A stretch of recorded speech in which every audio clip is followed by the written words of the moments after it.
Right before I resume this session, वो अभी एक फायद साहब ने एक बात की और वो ये की कि आप रीटा की बुक के एंड पे कुछ एक्सरसाइजेस दी हुई हैं, वो क्वेश्चंस आपने अभी बिल्कुल सॉल्व नहीं करने, थ्रू आउट दिस कोर्स नहीं करने जब तक मैं ना कहूँ। आप लोगों ने खुद से अगर वो क्वेश्चन अटेम्प्ट कर लिए तो ट्रस्ट मी वो बहुत अच्छे क्वेश्चंस हैं, वो बहुत सारे कॉन्सेप्ट्स को क्लियर करते हैं। लेकिन अगर आप एक एक चैप्टर पढ़ के वो क्वेश्चन अटेम्प्ट करते रहेंगे ना तो उनकी वर्थ खत्म हो जाएगी, बिल्कुल खत्म हो जाएगी। वो हम तब करेंगे जब हमें पूरी की पूरी प्रोजेक्ट मैनेजमेंट समझ आ जाएगी, फिर हम अपने आप को टेस्ट करेंगे कि अच्छा यार इस टाइम पे ये करना है। सो प्लीज ये आप अपने साथ चीटिंग करेंगे अगर आपने खुद से किया, मतलब चीटिंग से मुराद कि आप अपने साथ ये बुरा कर लेंगे। ऑल दो बंदा एक्साइटमेंट में बाज़ दफ़ा होता है कि यार मैंने पूरा चैप्टर कर लिया तो अपने आप को टेस्ट तो करूं। आपको टेस्ट करने के लिए उन्हीं चैप्टर्स में से कुछ टेस्ट क्वेश्चंस कुछ मैंने खुद बनाए हुए हैं, कुछ डिफरेंट रिसोर्सेज से लिए हुए, वो मैं आपको गाहे बगाए जो छोटे छोटे क्विजेस होंगे उसमें पूछता रहूंगा। आपने खुद चैप्टर एंड पे, रीटा के हर चैप्टर के एंड पे क्वेश्चंस कुछ दिए हैं, वो नहीं अटेम्प्ट करने प्लीज। अच्छा जी, नाउ लेट्स रिज्यूम। तो मैं आपको ये बता रहा था कि हमारे प्रोजेक्ट को स्टार्ट करने की कुछ रीजंस होती हैं, और जो प्रोजेक्ट के रिजल्ट हैं हम चाहते हैं कि वो ऐसे आए कि वो रीजंस जो हैं वो हम, या जो ऑब्जेक्टिव्स हैं वो अचीव कर सके। जैसे अभी मैंने कहा कि अगर मैंने एक महीना लेट प्रोजेक्ट खत्म किया और सैमसंग ने पहले वो प्रोडक्ट लॉन्च कर दी, तो ऑब्वियसली मेरा वो रीजन ऑफ स्टार्टिंग और डूइंग दैट प्रोजेक्ट वो फेल हो जाएगा। तो चाहे मैंने बाकी क्वालिटी बहुत अच्छी बनाई, सब कुछ किया, लेकिन ओरिजिनल रीजन अगर पूरी नहीं हुई या ओरिजिनल एम मकसद ऑब्जेक्टिव पूरा नहीं हुआ, तो इसका मतलब है मेरी project management was a failure. दो टर्म्स में आज आपके साथ अभी यहाँ पे लगे हाथों ये नोकिया, सॉरी सैमसंग वाले एग्जांपल के साथ मैं बताऊं, वो ये कि एक होता है प्रोडक्ट, सॉरी प्रोडक्ट डेवलपमेंट, और एक हम कहते हैं प्रोडक्शन। इन दोनों में फर्क है। Product development is a project, और जो प्रोडक्शन होती है ना ये रूटीन रूटीन ऑपरेशन होता है। मसलन अगर मैं ये कहूं कि सैमसंग अपनी रिसर्च कर रहा है एक नई प्रोडक्ट लॉन्च करने में, तो उसकी एक डेफिनेट बिगिनिंग है, डेफिनेट एंडिंग है। जैसे ही वो प्रोडक्ट मार्केट में आ जाएगी, टेस्ट ट्राई हो जाएंगे, उसके बाद उसकी रूटीन प्रोडक्शन स्टार्ट हो जाएगी। So product development as in R&D के अंदर, रिसर्च एंड डेवलपमेंट के अंदर हम कोई डेवलपमेंट करते हैं तो वो एक स्पेसिफिक प्रोजेक्ट पे हम काम कर रहे होते हैं। जब वो प्रोडक्ट मार्केट में या डेवलप हो जाती है और उसकी हम जर्नल प्रोडक्शन स्टार्ट करते हैं तो वो रूटीन ऑपरेशन में चले। तो ये इस टर्म को कंफ्यूज नहीं करना। Product development is a project, but production या product manufacturing that is a routine operation. Is this point clear? Okay, I hope Yes. Clear है। ठीक है। अच्छा हम, Yes. अच्छा अब हमने अपने माइंड में as a good project manager ये जहन में रखना है हमेशा कि जब हम प्रोजेक्ट प्लान कर रहे हो, जब हम प्रोजेक्ट एग्जीक्यूट कर रहे हो, तो हमने दो बातें लाजमी याद रखनी है। एक बात ये कि प्रोजेक्ट क्यों स्टार्ट हुआ था, ये हमेशा हमारे माइंड में हो। और नंबर टू, ये जो हम प्रोजेक्ट के दौरान कुछ चीज़ें करेंगे उसका बाद में वो जो डिलीवरेबल बनेंगे और वो रूटीन ऑपरेशन में यूज़ होंगे उस पर इम्प्लीकेशन है। अगर मैंने अपनी कॉस्ट बचाने के लिए मे बी सस्ती चीज़ यूज़ कर ली, घटिया क्वालिटी की यूज़ कर ली, लेट्स से मैं एक एग्जांपल दे रहा हूँ, तो उसकी मे बी मेंटेनेंस कॉस्ट बाद वालों को पड़ेगी। ये मुझे एज अ प्रोजेक्ट मैनेजर सोचना है।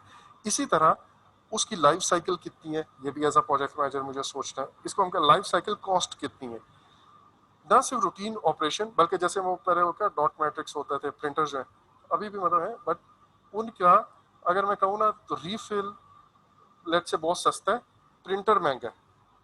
लेकिन एक और चीज़ है जिसमें आप कहते हो कि यार प्रिंटर बहुत सस्ता है लेकिन उसका रीफिल जो है वो ऑलमोस्ट प्रिंटर की कीमत का है। तो एक में हम अभी सस्ती चीज़ ले लें और बाद वालों को रीफिल और उसके लिए प्रॉब्लम हो, और दूसरा ये कि मैं अभी महंगी चीज़ ले लूँ और रीफिल जो है वो आसान हो। सो ये कॉस्ट, इसको हम कहते हैं लाइफ साइकिल कॉस्ट, इस पर हम पढ़ेंगे। ये प्रोजेक्ट मैनेजर को माइंड में रखना है, और किन रीजंस की वजह से ये प्रोजेक्ट स्टार्ट किया गया हुआ है ये भी उससे माइंड में रखना है। आपको एक बात याद होगी, मैंने आपको कहा था जो ओवरऑल प्रोजेक्ट मैनेजमेंट का प्रोसेस है, पोर्टफोलियो है, वगैरह वगैरह, प्रोग्राम मैनेजमेंट है, और मेरा जो बिजनेस केस है, और मेरा जो बेनिफिट मैनेजमेंट प्लान है, ये सब अलाइन होना चाहिए with the project charter and organise. Project management plan. याद है ना, उसका मकसद ही ये था कि भाई जिस मकसद के लिए हमने प्रोजेक्ट स्टार्ट किया वो हम थ्रू आउट द प्रोजेक्ट वो माइंड में रखेंगे। अच्छा, अब प्रॉब्लम ये होता है कि हम में से बहुत सारे प्रोजेक्ट मैनेजर्स उस मकसद को भूल जाते हैं कि जिस मकसद के लिए प्रोजेक्ट स्टार्ट हुआ था, और हम बेतुके डिसीजंस लेते हैं जिसकी वजह से प्रोजेक्ट बाद में बहुत फ्लॉप हो जाता है। पहले तो मे भी चले, टाइम पे भी शायद मैंने ख़त्म कर लिया, और उसके बाद जो है ना वो प्रोजेक्ट हमारे लिए उसकी रनिंग कॉस्ट इतनी ज़्यादा हो जाती है कि आपको अपनी जेब से बहुत कुछ देना पड़ता है, या आप उसको फिर चला ही नहीं सकते हो, आप उसको बंद कर देते हो। सो आइडली एक कंपनी को ये पता होना चाहिए कि उसके स्ट्रेटेजिक ऑब्जेक्टिव्स क्या हैं, ठीक है। उन ऑब्जेक्टिव्स को सामने रखते हुए प्रोजेक्ट वो अपने क्राइटेरिया बताते हैं कि हमने कौन कौन से ऑब्जेक्टिव्स को सामने रख के या किस किन बेसिस पे जो प्रोजेक्ट प्रपोजल्स आएंगे उनको मैं प्रायोरिटाइज करूंगा।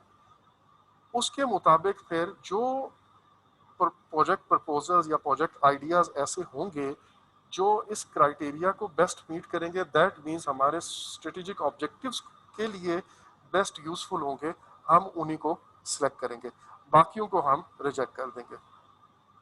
So as a project manager, you should understand why the project you are assigned to was selected। ये आपके माइंड में होना चाहिए कि मेरा प्रोजेक्ट क्यों सिलेक्ट हुआ, कौन कौन से बेनिफिट्स इस प्रोजेक्ट से एक्सपेक्टेड है, और कब तक वो डिलीवर होने चाहिए।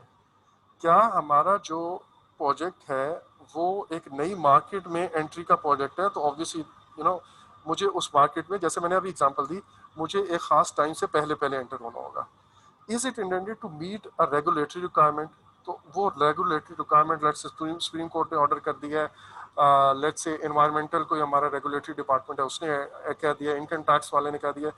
एक एग्जांपल मैं जनरली देता हूँ, 2013 या 10 में ये सुप्रीम कोर्ट ने ऑर्डर पास किया था कि तमाम बैंक्स, ये जो लोग बिलिंग करते हैं और धूप में लंबी लंबी लाइनें, तो उनको एयर कंडीशन इन्वायरमेंट में अंदर जगह देंगे और टोकन सिस्टम जो है वो इंट्रोड्यूस कराएंगे। तो अब जाहिर है उनके लिए स्पेस बनाई और बेंच लगे और वो टोकन मशीन्स वगैरह लगी, तो that was a regulatory requirement. इसी तरह मशीनरी का प्लांट अपना जो वेस्ट है उसको प्रोसेस करके बेचना and so on. Now it is a result, और जैसे आजकल ये जब एपीएस का वाक़या हुआ तो उन्होंने कहा जी जितने भी स्कूल्स हैं उनके ऊपर सिक्योरिटी के मैयर्स, वायरिंग और ये वो सब वो आपने करना है, फेंसिंग करनी है वगैरह वगैरह। सो अब ये भी रेगुलेटरी रिक्वायरमेंट है।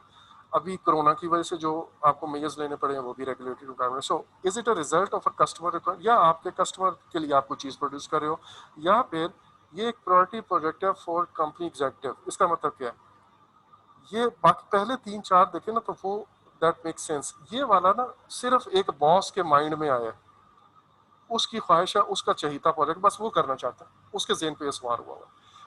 तो अगर ये जस्ट एक प्रायोरिटी प्रोजेक्ट है, may be that shows this company is very bad company. ये को बहुत अच्छी टेक्निकल, जिसने अपने ऑब्जेक्टिव को नहीं सोचा, ऑर्गेनाइजेशन किसी और तरफ जा रही है, यहाँ पे ये बॉस की पर्सनल ख्वाहिशें जो है ना वो उनको मीट किया जा रहा है।